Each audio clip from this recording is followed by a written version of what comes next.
Genesis chapter 38.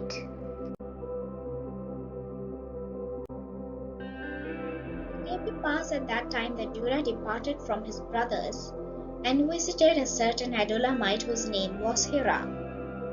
And Judah saw there a daughter of a certain Canaanite whose name was Shua. And he married her and went into her. So she conceived and bore a son, and he called his name Er. She conceived again and bore a son, and she called his name Onan.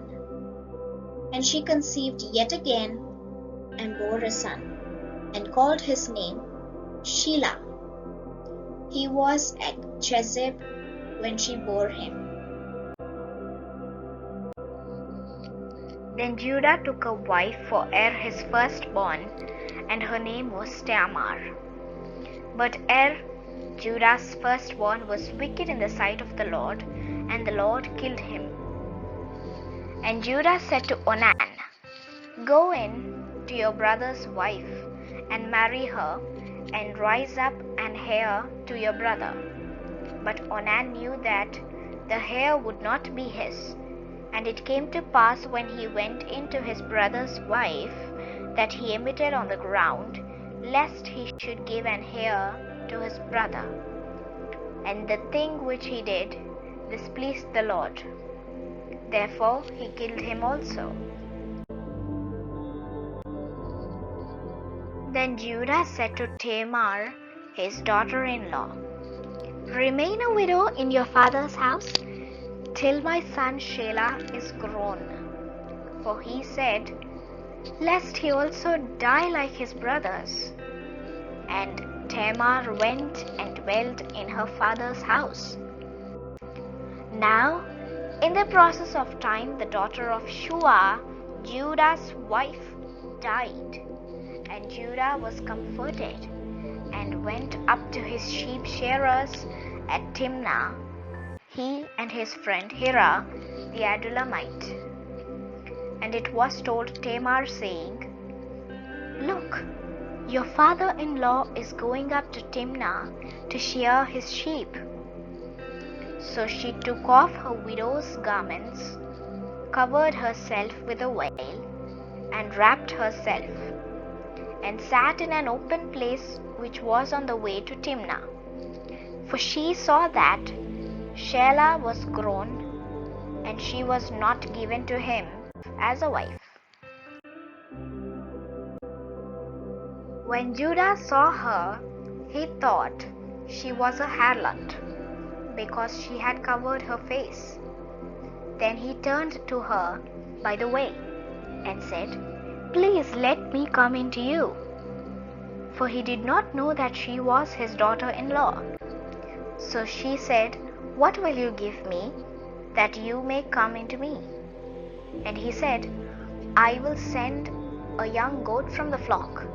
So she said, Will you give me a pledge till you send it? Then he said, What pledge shall I give you?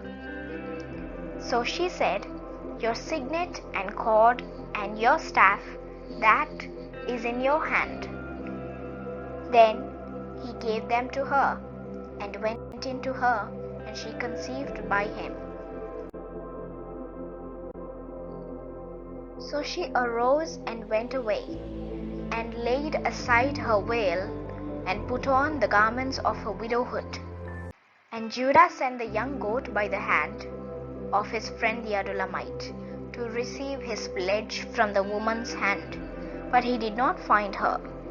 Then he asked the men of that place, saying, Where is the harlot who was openly by the roadside?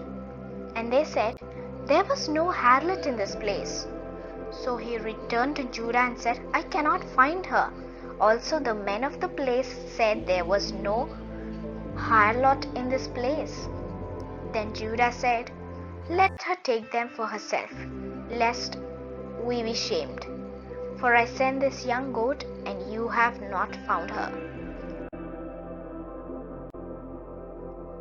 And it came to pass about 3 months after, that Judah was told, saying, Tamar, your daughter-in-law, has played the harlot.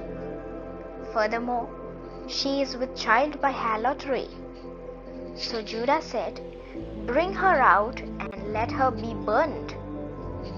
When she was brought out, she sent to her father-in-law, saying, "By the man to whom these belong, I am with child."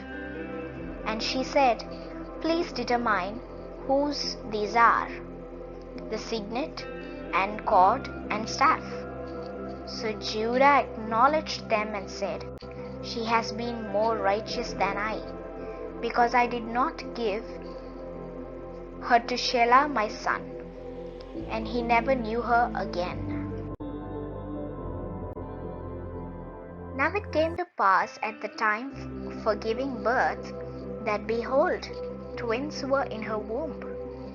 And so it was, when she was giving birth, that the one put out his hand, and the midwife took a scarlet thread and bound it on his hand, saying, "This one came out first." Then it happened, as she drew back his hand, that his brother came out unexpectedly. And she said, "How did you break through?